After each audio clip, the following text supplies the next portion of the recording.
Bismillahirrahmanirrahim. Assalamualaikum warahmatullahi wabarakatuh. How's life? Hopefully that everything is good.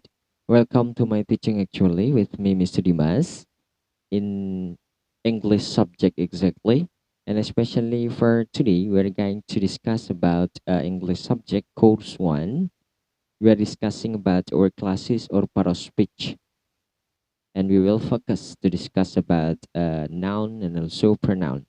All the concept of noun and pronoun start from definition, function, types, and also examples of using noun and pronoun in a sentence. Jadi pada kesempatan hari ini untuk mata kuliah bahasa Inggris, kita akan membahas English Subject Course 1, yaitu tentang word classes or part of speech atau kelas kata. Namun kita hanya berfokus untuk membahas noun dan juga pronoun. Segala sesuatu konsep terkait dengan noun dan juga pronoun dimulai dari definisi, kemudian fungsi, lalu types, dan juga examples atau contoh penggunaan noun dan juga pronoun dalam kalimat. So, silahkan di-download terlebih dahulu materi yang sudah saya upload di laman LMS. Kemudian, lakukan multitasking sembari menyimak video ini juga membuka file materi tersebut. Well, just open the first slide over there. Silahkan dibuka untuk slide pertama. This is the opening for this meeting actually. Di sana tertulis bahasa Inggris course 1, word classes or part of speech, yaitu noun dan juga pronoun.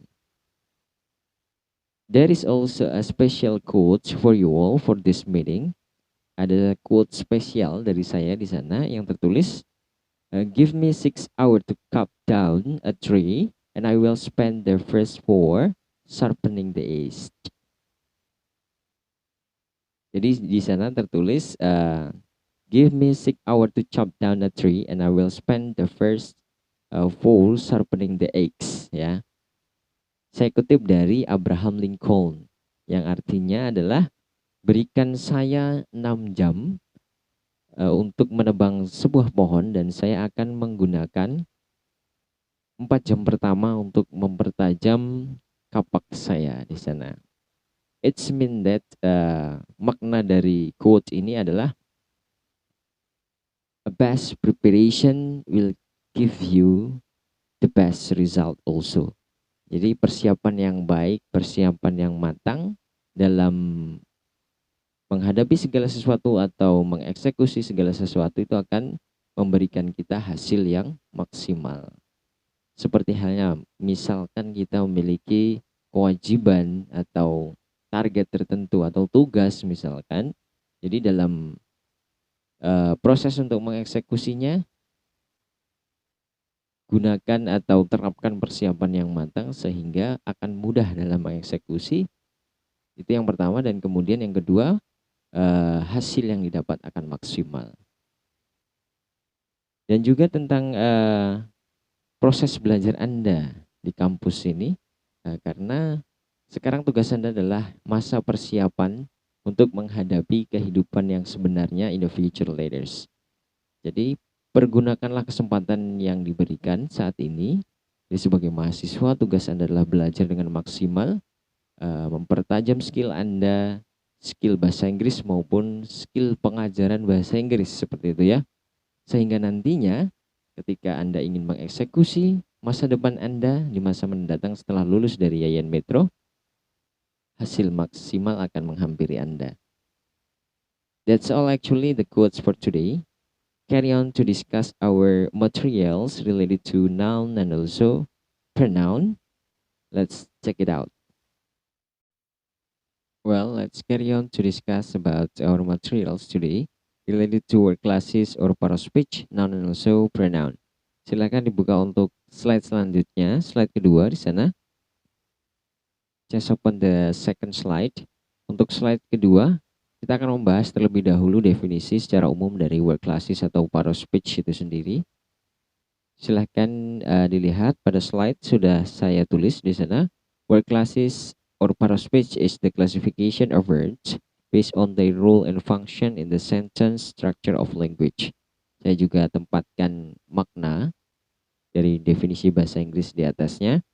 Word classes or part of speech merupakan klasifikasi dari kata-kata yang dikategorikan berdasarkan peran dan fungsinya dalam struktur kalimat sebuah bahasa. Jadi terkait dengan kelas kata atau part of speech atau juga bisa disebut word classes merupakan pengklasifikasian kata berdasarkan peran dan fungsi dalam sebuah kalimat itu sendiri. Sehingganya materi para speech atau word classes ini sangat penting karena menjadi dasar yang fundamental pada materi English grammar. Sehingga di sana saya tempatkan sebuah note atau catatan khusus dari saya, yaitu in mastering English you must comprehend about the main role and function of each part of speech or word classes for being able to arrange sentence grammatically. Yang maknanya adalah dalam menguasai bahasa Inggris, Anda harus memahami tentang peran dan fungsi utama setiap part of speech atau kelas kata untuk dapat menyusun kalimat secara grammatical. Jadi dengan mengetahui konsep dasar dari noun, pronoun, dan peran dan fungsi mereka dalam sebuah kalimat, kita tentu dapat menyusun kalimat secara grammatical atau benar secara gramatikalnya. Kemudian, just open the next slide. Silahkan dibuka slide selanjutnya. Kita akan langsung membahas tentang nouns atau kata benda. Noun adalah kata yang digunakan untuk menamai atau menyebut orang, benda, tempat, dan ide. Jadi noun dalam part of speech itu bisa diartikan sebagai kata yang digunakan untuk menyebut atau menamai orang, benda, tempat, dan ide.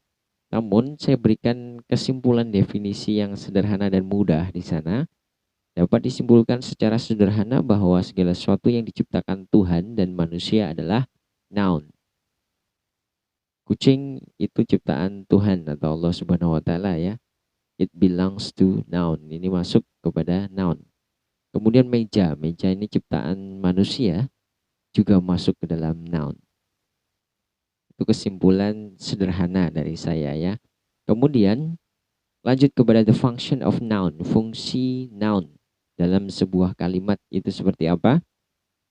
Fungsi noun yang utama adalah menempati posisi sebagai subjek atau objek dalam kalimat. Namun, terdapat beberapa fungsi tambahan yang bersifat pengembangan. Jadi, ketika ditanya fungsi dasar noun itu sebenarnya apa? Fungsi noun yang paling mendasar adalah sebagai subjek atau objek dalam sebuah kalimat. Namun, memang terdapat beberapa fungsi tambahan yang berupa pengembangan. Fungsi-fungsi tersebut saya rangkum menjadi 5 jenis ya. Untuk yang pertama itu menempati subjek atau objek. Let's discuss about it. Jadi fungsi noun secara lengkap 1 sampai dengan 5 silahkan dilihat di sana. Yang pertama yaitu sebagai subjek atau objek. Nah, ini yang merupakan fungsi dasar atau fundamental daripada noun. Contohnya yaitu pada kalimat Mediana plays a piano. Di mana Mediana di sana sebagai subjek, kemudian plays adalah sebagai verb, dan piano di sana sebagai objek tentunya. Lalu ketika di cross check kembali, subjek di sana adalah atau sama dengan noun, kemudian objek di sana juga noun. Maka terbukti bahwasanya fungsi dari noun adalah sebagai subjek dan objek atau objek dalam kalimat. Kemudian setelah fungsi dasar sudah kita bahas, lanjut kepada fungsi tambahan berupa pengembangan, yaitu sebagai subjective complement atau disingkat menjadi SC ya. Keterangan bahasa Indonesianya adalah sebagai penjelas subjek. Contoh di sana, she is a teacher. She sebagai subjek tentunya, kemudian verbnya adalah is atau to be. To be itu masuk kepada verb ya. Kemudian teacher di sana adalah SC atau subjective complement penjelas subjek. Subjek di sana tentunya she ya. Jadi teacher di sana menjelaskan she-nya. Jadi dia perempuan adalah seorang guru. Nah, untuk kata teacher di sana adalah noun sebagai penjelas subjek atau subjective complement SC ya. Kemudian yang ketiga langsung saja sebagai objective complement atau disingkat menjadi OC seperti itu untuk mudah memahami. Kemudian disebut juga penjelas objek. Langsung kepada contoh, he called me musician. He di sana adalah sebagai subjek, kemudian verbnya adalah called. Me di sana adalah sebagai objek tentunya.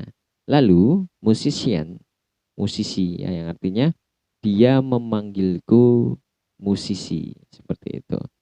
Kata musician atau musisi di sana arti dalam bahasa Indonesianya merupakan objective complement atau penjelas objek yang ada di depannya yaitu me. He called me musician. Kata musician adalah sebuah noun yang berupa objective complement atau penjelas objek. Di sana adalah me itu sendiri. Objeknya me yang dijelaskan oleh musician sebagai objek complement. Kemudian lanjut kepada fungsi yang keempat yaitu sebagai object of preposition atau OP di sana. Objek preposisi. Langsung kepada contoh, we go to campus every day. We di sana adalah sebagai subjek, kemudian verb di sana adalah go sebagai verb, kemudian campus. Campus di sana adalah objek preposition yang dimaksud. Nah, objek preposition di sini dari preposisi to sebenarnya. Noun di sana, noun campus di sana menempati posisi sebagai objek of preposition atau objek dari preposisi to. Bukan objek yang diperlakukan langsung oleh subjeknya.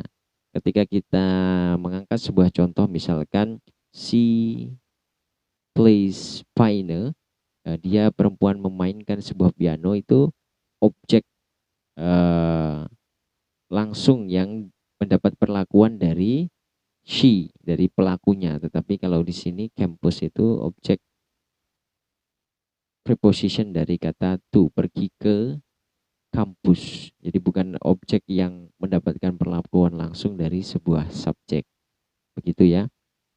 Kemudian fungsi yang kelima adalah sebagai modifier noun. Jadi ada noun tertentu yang memodifikasi noun yang lain seperti itu. Sebagai modifier noun maknanya adalah penjelas atau pemodifikasi noun yang lainnya. Langsung kepada contoh, Rino buys an English dictionary in a bookstore. Rino di sana sebagai subjek, kemudian buys adalah verbnya. English di sana adalah modifier noun untuk dictionary-nya. Makna secara umum yaitu Rino membeli sebuah kamus bahasa Inggris, begitu ya. Kata English di sana yaitu modifier noun atau noun yang bertugas atau berfungsi, berperan untuk memodifikasi noun yang ada di belakangnya pada konteks kalimat ini yaitu dictionary. Jadi kamus di sana dimodifikasi oleh kata English. Untuk objeknya sebenarnya adalah kamus di sana, dictionary. Objeknya tentu noun ya, dimodifikasi oleh kata English. Berarti kamusnya bukan kamus bahasa Indonesia, tetapi bahasa Inggris. Inggris di sana menjelaskan dictionary-nya. Itu modifier noun atau noun yang memodifikasi noun yang lain. Well, let's open the next slide. Silahkan dibuka untuk slide selanjutnya. Slide selanjutnya, slide keempat ya. Kita akan membahas tentang types of noun atau tipe-tipe jenis-jenis daripada noun itu sendiri. Noun dapat dikategorikan menjadi beberapa tipe. Nah, selain pengetahuan umum tentang tipe-tipe noun, nanti akan ada penyisipan materi yang penting juga dalam tipe noun. Seperti nanti dalam singular and plural, ya, akan ada tata cara penambahan SES di dalam singular and plural noun. Types of noun yang pertama yaitu concrete versus abstract nouns. Yang pertama tipe dari noun di sana seperti yang tertulis dalam slide yaitu concrete versus abstract. Di concrete versus abstract. Apa itu concrete noun? Silahkan bisa dibaca di sana. Concrete noun adalah kata benda yang dapat diamati atau dirasakan oleh panca indera. Itu concrete noun. Jadi kata benda yang konkret yang bisa dirasakan oleh panca indera. Berarti bisa disentuh, bisa dilihat, ya bisa diraba, bisa dirasakan. Seperti pen, pena, ini kan bisa disentuh berarti masuk kepada concrete noun.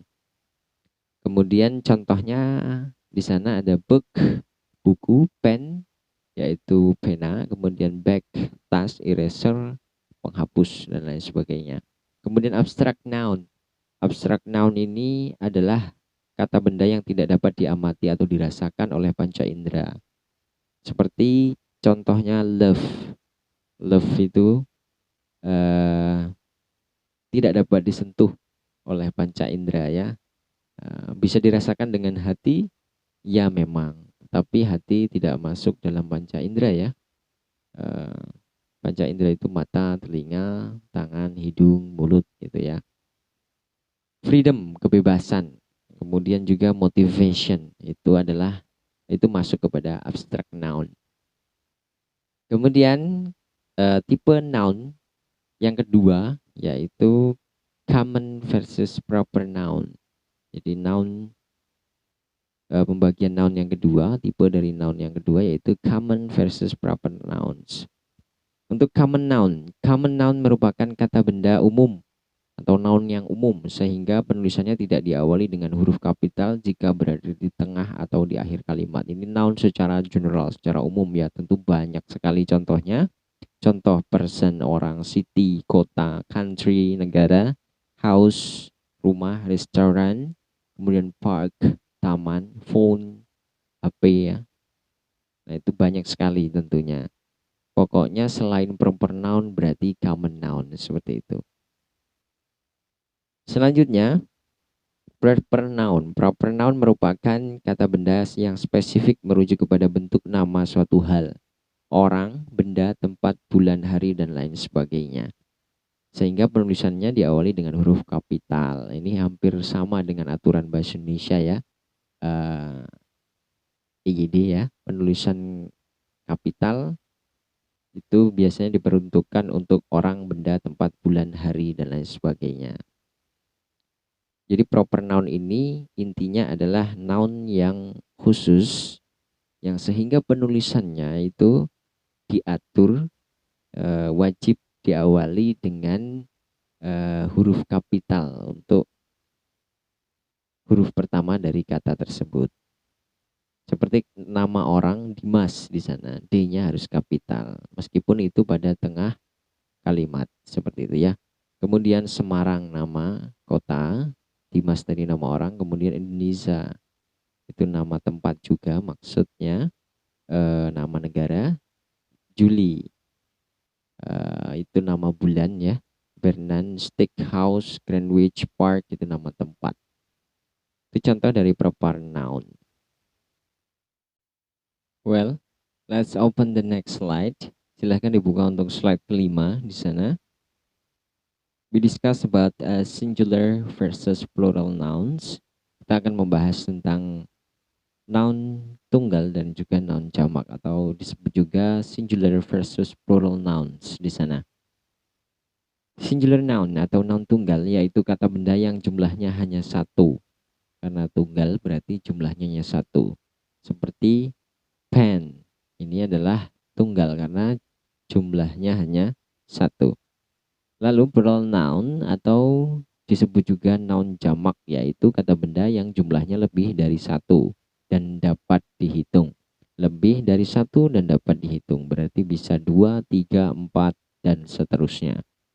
Berarti untuk singular noun adalah noun tunggal jumlahnya satu, untuk plural noun adalah noun jamak yang jumlahnya lebih dari satu dan dapat dihitung ya.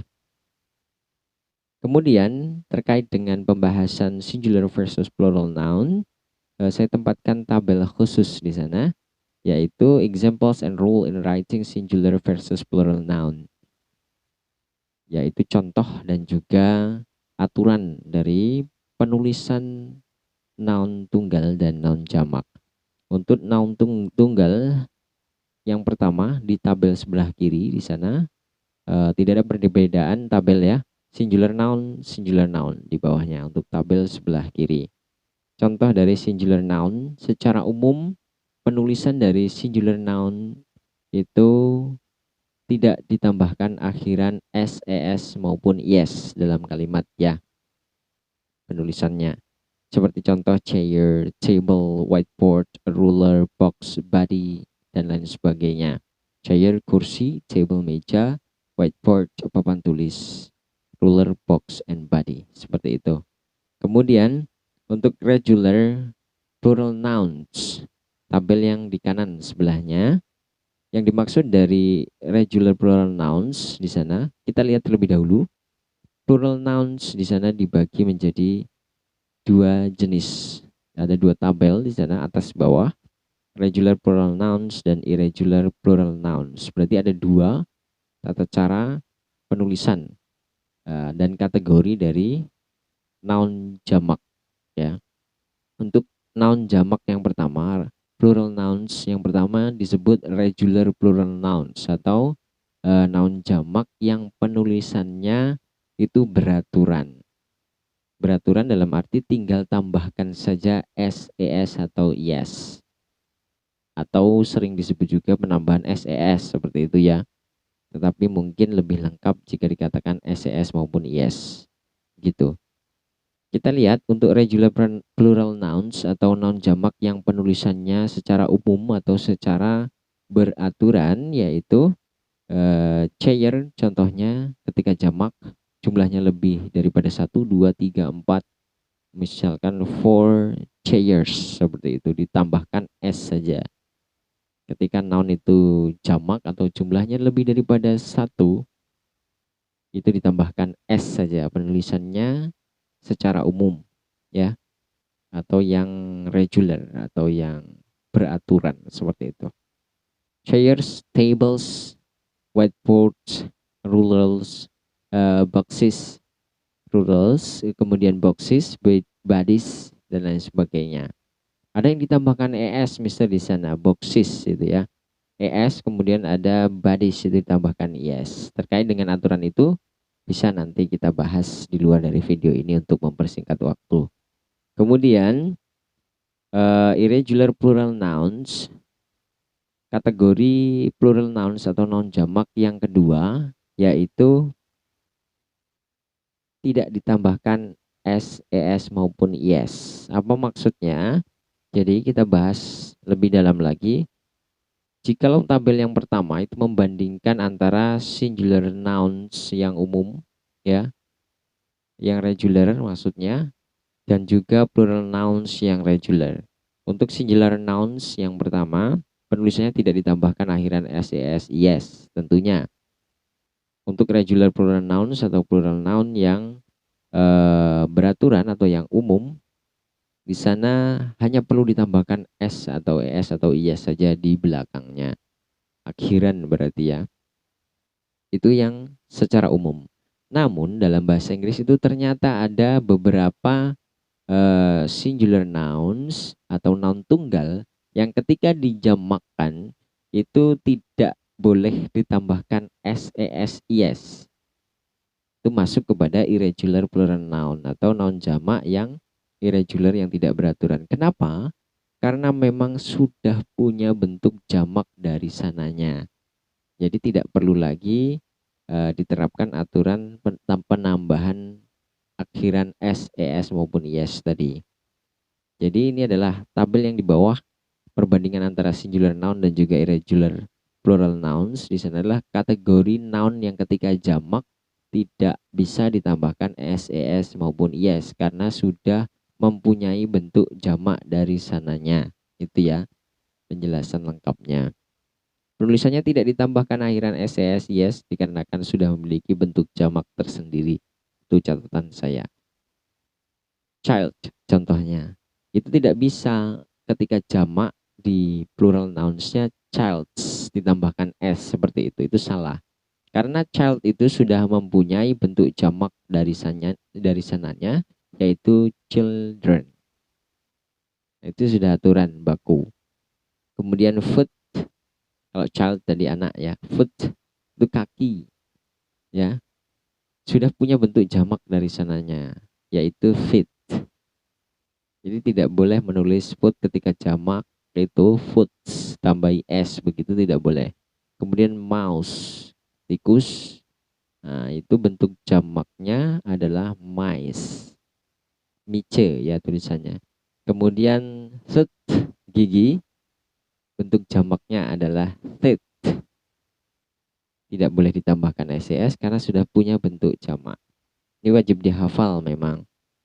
Kemudian gas, angsa ya, punya bentuk jamak tersendiri yaitu gas, GC tulisannya.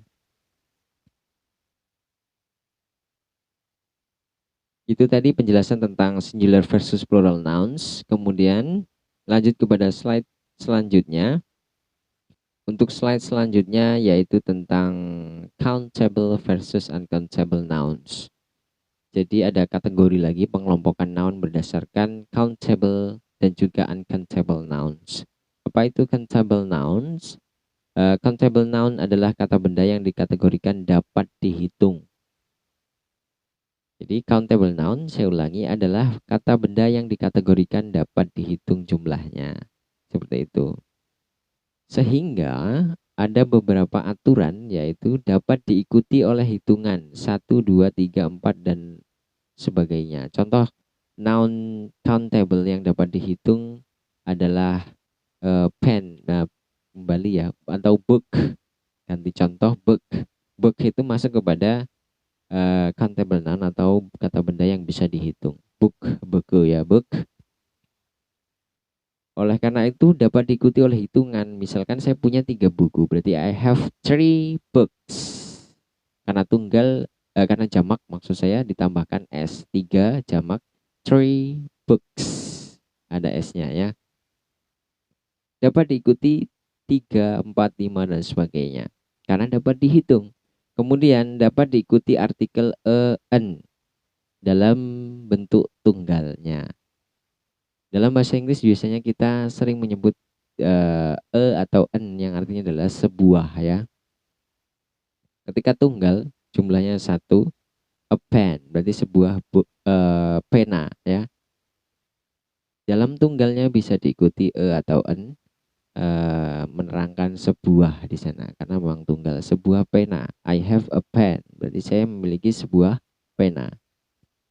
Dalam bentuk tunggal bisa diikuti atau an, itu aturan kedua untuk countable noun. Kemudian dapat ditambahkan akhiran s, es, yes tentunya dalam bentuk jamak yang regular tadi. Jamak yang regular bisa ditambahkan s atau es seperti itu. Contoh, house itu termasuk dalam countable noun yang dapat dihitung. A house, one house, 3 houses ya, 3 rumah. Bisa ditambahkan ses karena bisa dihitung, memang bisa dijamakkan, intinya seperti itu. Dictionary, kamus itu masuk kepada noun yang dapat dihitung. A dictionary, one dictionary, 4 dictionaries. Bisa ditambahkan ses juga, bisa dijamakkan. Kemudian uncountable noun. Uncountable noun ini adalah kata benda yang dikategorikan tidak dapat dihitung. Jadi ada noun yang dikategorikan tidak dapat dihitung juga. Seperti misalkan sugar, water, sand. Itu merupakan contoh dari noun yang tidak bisa dihitung. Dikategorikan tidak dapat dihitung. Bagaimana ingin menghitung pasir 1 gelas ya, sampai besok tidak selesai, kan seperti itu. Oleh karena itu dikategorikan uncountable atau tidak bisa dihitung. Uncountable noun adalah kata benda yang dikategorikan tidak dapat dihitung, sehingga memuat sebuah aturan dalam penulisannya tentunya tidak dapat diikuti oleh hitungan 1, 2, 3, 4, 5 dan sebagainya. Tidak bisa to sand, 2 pasir ya, terkecuali dalam konteks tertentu memang seperti rambut ya. Rambut itu dianggap uncountable noun, tapi dalam case khusus kalau rambut yang masih nempel di kepala ini masuknya uncountable noun. Tetapi kalau sudah rontok di lantai itu memang cuma ada 2 rambut, berarti two hairs ya, boleh. Tetapi secara umum bakunya adalah tidak bisa dihitung. Tidak dapat diikuti oleh artikel atau en, berarti tidak boleh diikuti dengan kata sebuah ya, karena memang tidak jelas, tidak bisa dihitung. Kemudian tidak dapat ditambahkan akhiran ses yes, karena memang tidak bisa dijamakkan ya. Karena tidak bisa dihitung sehingga tidak dapat diasumsikan tunggal ataupun jamak untuk uncountable noun ini. Contoh, sand, water, sugar, milk, dan lain sebagainya. Water, air ya, sugar, gula, sand, pasir, kemudian milk adalah susu. Itu kategori untuk uncountable noun. Well, silahkan dibuka untuk slide selanjutnya ya. Pada slide selanjutnya, silahkan dibuka untuk slide ke-7 ya. Yang terakhir yaitu collective nouns. Collective noun itu seperti apa? Collective noun adalah noun yang berupa penggabungan objek berupa orang, tempat, atau benda tentunya. Ketika kita berbicara objek itu bisa orang, tempat, maupun benda. Collective noun adalah penggabungan objek menjadi satu kesatuan yang terkesan jamak namun dihitung tunggal. Nah, ini ada collective noun. Jadi seolah-olah noun itu terlihat jamak karena berupa penggabungan dari beberapa objek. Namun dalam penulisannya dia dihitung atau diasumsikan atau dianggap tunggal. Begitu. Seperti audience. Audience itu kan seperti kesannya jamak, tetapi dianggap tunggal nanti dalam penulisannya pada struktur kalimat ya. Family. Family itu dihitung tunggal ya. Kemudian team. Team itu juga collective noun. Kemudian group. Group itu juga collective noun. Family, keluarga, kelas-kelas, team, team, kemudian group. Group, audience adalah peserta ya, audience. Namun, collective noun, catatan yang kedua, dapat dijamakkan dengan penambahan ses maupun is. Meskipun dia tadi dianggap tunggal.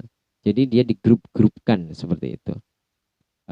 Ada 2 grup atau ada 2 tim sepak bola. Jadi kan satu timnya aja terdiri banyak orang, kesannya jamak, tetapi dia dihitung satu kesatuan atau tunggal. Kalau ada 5 tim, berarti bisa dijamakkan, kayak gitu. 5 teams in a football match, kan begitu. Ada 5 tim, there are 5 teams in this football match. Berarti ada 5 tim dalam pertandingan sepak bola ini. Nah, kalau sudah membawa kata 5, timnya bisa dijamakkan. Kalau hanya satu tim, itu kesannya jamak, tetapi sebenarnya itu collective noun atau dihitung tunggal. Kalau 5 tim berarti bisa jamak ya. Namun collective noun dapat dijamakkan karena memang kemungkinan bisa ya kan, 5 tim tadi. Audiences, families, classes, teams, groups, dan lain-lain. Seperti itu. Well, let's open the next slide. Silahkan dibuka untuk slide ke-8, yaitu tentang pronouns. We are going to discuss about pronouns atau kata ganti. Jadi pronouns merupakan pengganti noun. Jadi noun ini sebuah kelas kata yang diperuntukkan sebagai pengganti si noun. Bisa dikatakan juga anaknya atau turunannya si noun, kata benda seperti itu ya. Kata ganti noun atau kata ganti untuk kata benda. Tentunya sama halnya dengan noun secara umum, fungsi utama pronoun yaitu berperan sebagai subjek atau objek dalam kalimat. Contoh, she loves me. Dia mencintaiku, dia perempuan mencintaiku. She di sana adalah subjek, tentunya berupa pronoun. Kemudian loves di sana adalah verb. Me, fokus kepada me di sana adalah objek yang berupa pronoun. Berarti memang terbukti sudah bahwasanya secara umum fungsi pronoun yang utama itu sama dengan apa yang digantikannya, yaitu si noun, yaitu sebagai subjek ataupun objek dalam sebuah kalimat. Seperti kata she dan me tadi. Lalu dalam pembahasan pronoun saya tempatkan tabel besar di sana yang menjelaskan tentang general pronouns, memperkenalkan jenis pronoun secara umum yang diklasifikasikan menjadi beberapa macam, kemudian juga konteks penggunaannya dalam kalimat. Yang pertama yaitu sebagai subjek. Ketika kata ganti itu menempati posisi subjek dalam kalimat atau yang berada di depan umumnya ya sebagai pelaku. Nah, saya mencintaimu. Nah, berarti saya di sana adalah sebagai subjek. Umumnya berada di depan subjek itu dan berposisi sebagai pelaku pada sebuah kalimat. Untuk kata saya, nah, kata ganti saya di sana adalah I dalam bahasa Inggris. Ketika menjadi subjek, saya sebagai subjek adalah I dalam bahasa Inggris. Kemudian kita atau kami itu we sebagai subjek, kita atau kami dalam bahasa Inggris adalah we. Kemudian you itu kamu, kemudian they mereka sebagai subjek, she dia perempuan sebagai subjek, he dia laki-laki sebagai subjek, it itu kata ganti untuk benda sebagai subjek, kemudian you yang di sini adalah yang di tabel terakhir adalah kalian. Jadi you itu ada dua, ada you yang tunggal kamu dan you yang jamak kalian ya. Kemudian contoh penggunaan kata saya sebagai subjek tentunya menggunakan I ya. Nah, di sana digunakan I. Saya sebagai subjek itu menggunakan I dalam bahasa Inggris. I love you. Saya mencintaimu. Berarti I-nya adalah saya yang berposisi sebagai subjek. Sehingga menggunakan I bukan me ya. Kemudian sebaliknya. Next, pindah kepada table selanjutnya yaitu kata ganti saya, mereka, kamu, dia perempuan, dia laki-laki tadi ketika menempati posisi objek akan berubah bentuk ya.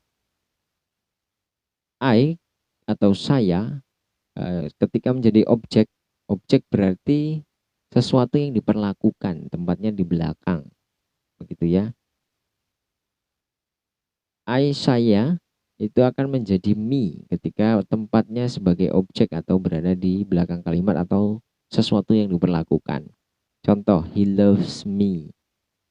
Bukan he loves I. Kalau I itu sebagai subjek. Kalau di belakang sebagai objek dia berubah menjadi me untuk kata saya ya. Kata ganti kata saya. He loves me. Me sebagai objek. Kemudian be menjadi us. You. I love you. You-nya di belakang menjadi objek. Tetap you ya. Tidak ada perbedaan. Sebagai subjek maupun objek. Kemudian they menjadi them. She menjadi her. Kemudian he menjadi him. It tetap it juga. You kalian tetap you. Next. Selanjutnya pembahasan tentang possessive adjective. Nah, ini possessive adjective. Kemudian ada clue di sana P plus O. Itu adalah clue dari saya untuk mempermudah pemahaman Anda. Possessive adjective adalah kata ganti kepunyaan. Nah, yang harus diikuti oleh benda yang dipunya atau objek yang dipunya. Saya ulangi, possessive adjective adalah kepunyaan, kata ganti kepunyaan yang wajib menyertakan atau diikuti oleh objek yang dipunya atau benda yang dipunya. Jadi wajib menyebutkan benda yang dipunya setelah possessive adjective ini muncul. Karena bisa diartikan untuk mempermudah pemahaman ya, artinya ku, begitu saja. Contoh, ini buku, ini ku, kan tidak boleh. Harus menyebutkan kata bukunya. Ini bukuku, misalnya yang dipunyai adalah buku. Berarti ini ku tidak boleh, tetapi bolehnya adalah ini bukuku. Berarti kesimpulannya possessive adjective harus diikuti kata buku sebagai objek yang dipunyai atau benda yang dipunyai tadi. Katakanlah artinya ku agar mempermudah pemahaman. Contoh, untuk kata saya terlebih dahulu. Kalau tadi subjek, objek itu I dan me. Posesif adjektifnya menjadi my. It is my. This is my. Itu tidak boleh. Jadi harus menyebutkan benda yang dipunyai. It is my. Tidak boleh. Harus menyebutkan benda atau diikuti benda yang dipunyai. Ini pen ya berarti. It is my pen. Kalau hanya it is my tidak boleh. Bolehnya menyebutkan pennya sebagai benda atau objek yang dipunyai. It is my pen. It is my book. It is my laptop. Itu. It is my watch dan lain sebagainya. Itu untuk possessive adjective. We menjadi our. This is our class. Jadi harus ada benda yang dipunyai disebutkan di belakang kata our class. Kemudian you, kamu di sana menjadi your. It is your pen. Harus menyebutkan pennya. Kemudian they, it is their, that is their class misalkan. She, her, it is her pen. Kemudian he menjadi his. Kemudian it, ketika possessive adjective menjadi its, ada s-nya. Apakah mungkin benda punya benda? Mungkin sekali ya. Dalam contoh kalian misalkan, don't judge the book at its cover. Jangan menilai buku dari covernya. Nya siapa di sana yang disebutkan? Berarti cover itu punya si buku. Buku itu punya cover. Berarti benda punya benda itu masih mungkin. Kamera punya si HP itu sendiri. Kamera punya si HP, HP punya kamera. Ya, seperti itu. Kemudian you, kalian sama dengan you, kamu, masih sama di sana. Your plus object. Jadi saya tempatkan plus objek my plus objek our plus objek itu maknanya adalah P plus O. Posesif yang harus diikuti oleh atau menyebutkan benda yang dipunya. It is my tidak boleh, tetapi bolehnya it is my book, my car, my motorbike, my cell phone, my laptop, kemudian dan lain sebagainya ya. Lanjut kepada possessive pronoun. Nah, ini berbanding terbalik dengan possessive adjective tadi. Kalau possessive pronoun ini adalah kata ganti kepunyaan yang tidak diikuti atau tidak menyebutkan benda yang dipunya atau objek yang dipunya. Sehingga dia saya katakan P sama dengan O. Berarti kalau sudah objek bisa berdiri sendiri, tidak perlu objek yang lain. Karena dia sudah sebagai objek. P sama dengan O, jadi tidak perlu lagi objek datang kedua kalinya atau datang objek yang lain, begitu maksudnya. Artikan saja dalam benak kalian artinya punyaku, punyamu, punya kalian, seperti itu. Jadi tidak perlu lagi menyebutkan seperti possessive adjective tadi. Contoh, untuk kata I di sana akan menjadi mine untuk possessive pronounnya. Yang ada di sana ada sebuah contoh, this book is mine. Buku ini adalah punyaku. Nah, itu sudah punyaku atau milikku boleh. This is my pen. Itu yang tadi possessive adjective. Tetapi kalau possessive pronoun, this is mine saja. This is mine. Tidak perlu menyebutkan kata pennya atau benda yang dimiliki. Kemudian untuk we menjadi ours. You, kamu menjadi yours, ada s-nya. They, theirs. She menjadi hers. Kemudian he menjadi his.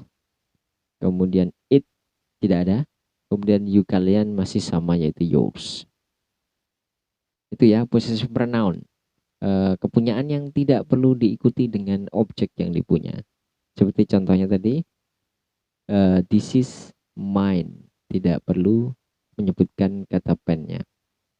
Selanjutnya untuk reflexive pronoun. Reflexive, cerminan ya. Kata ganti yang merupakan cerminan dari subjek yang dimaksud. Seperti ketika kita melihat sebuah cermin, berarti yang kita lihat siapa? Diri kita sendiri. Nah, itu clue-nya di sana. Artinya berarti diri saya sendiri, diri Anda sendiri, diri kamu sendiri, dirinya sendiri, diri kalian sendiri. Nah, untuk menyatakan eh, kata seperti itu, refleksif atau pencerminan dari subjek itu sendiri. I akan menjadi myself, diri saya sendiri. Contoh, I must love myself. Saya harus mencintai diri saya sendiri. Kemudian I menjadi myself ketika tunggal. Ini ada cara cepat penulisannya. Ketika tunggal, jadi penambahannya SELF menggunakan F. Ketika jamak menggunakan SELVES menggunakan V ya, bukan F. Contoh, di contoh yang kedua, kami atau kita menjadi ourselves. Jadi menggunakan V. You di sana karena tunggal kamu ya menggunakan F. Yourself bukan V. Kemudian they themselves. Kemudian she karena tunggal herself. He menjadi himself menggunakan F. It itself karena tunggal. Kemudian you kalian, bedanya dengan you kamu, kalau you kalian itu jamak ya, sehingga menggunakan yourselves menggunakan V. Itu bedanya you kamu dengan you kalian di reflexive pronoun. Well, let's reopen the next slide. Silahkan dibuka slide selanjutnya. We are discussing about demonstrative pronoun. Ya, untuk demonstrative pronoun, saya khususkan di sana karena memang sekaligus penjelasan tentang formula atau rumusnya. Demonstrative pronoun juga bisa disebut sebagai demonstrative sentence pembahasannya. Maksud saya di luar sana, demonstrative pronoun merupakan kata ganti yang digunakan untuk menunjuk benda atau noun. Bisa disebut juga kata tunjuk, ini dan itu. Yang ini berarti kata tunjuk untuk menunjuk benda dekat, dan itu untuk menunjuk benda jauh. Jenis dan aturan penggunaan demonstrative pronoun itu dibagi menjadi dua. Untuk kata ini menunjuk benda dekat, berarti penggunaan kata ini ya. Dalam bahasa Inggris terdapat dua rumus. Ketika kita menunjuk atau menggunakan kata ini yang menunjuk kata benda tunggal atau singular noun, jumlahnya hanya satu, itu menggunakan kata this. Nah, sehingga bertemunya dengan is atau was. Di sana is atau was itu verb, contoh dari verb atau to be tunggal ya, present dan past. Is adalah present dan was adalah past tense. This digunakan untuk menunjuk benda dekat ini ya. Kata ini yang menunjuk benda tunggal yang dekat seperti itu. Contoh, this is my book. Kata book di sana tidak diikuti s atau es. Berarti bukan kata benda jamak atau book di sana berarti singular noun. Sehingga menggunakan kata this. Verbnya juga is, yaitu verb yang diperuntukkan untuk subjek tunggal. This-nya adalah subjeknya, berarti this is my book. Kemudian ketika kita menunjuk kata benda dekat yang plural atau jumlahnya lebih daripada satu, plural nouns, itu menggunakan this. These are my books. Books-nya di sana ada kata s-nya, sehingga diketahui jamak lebih daripada satu jumlahnya. Sehingga menggunakan this, verb yang digunakan are atau were. Contohnya are atau were maksudnya di sana. Are adalah present, kemudian were adalah past tense untuk subjek yang jamak. Selanjutnya yang kedua yaitu menunjuk benda jauh. Penggunaan kata itu, singkatnya seperti itu. Kata itu untuk menunjuk benda yang tunggal, yang jauh dan tunggal berarti ya. Singular noun menggunakan that. Bertemunya dengan verb is atau was juga. That is my pencil. Karena pensilnya tidak ada s-nya, berarti menggunakan that, tunggal. Kemudian ketika jamak, untuk menunjuk benda jamak menggunakan those. Those are my pencils. Bertemu dengan are atau were. Seperti itu untuk penggunaan demonstrative pronoun. That's all actually for today. Kemudian di sana juga saya tempatkan vocabulary session. Silahkan dibuka untuk vocabulary session yang sudah saya bagi atau saya kelompokkan kosakata tersebut berdasarkan kelas kata noun, ya, noun saja ya, karena pronoun sudah disampaikan tadi. Noun vocabulary, classroom dan juga college. Nah, kelas yang ada di dalam kelas dan juga kampus.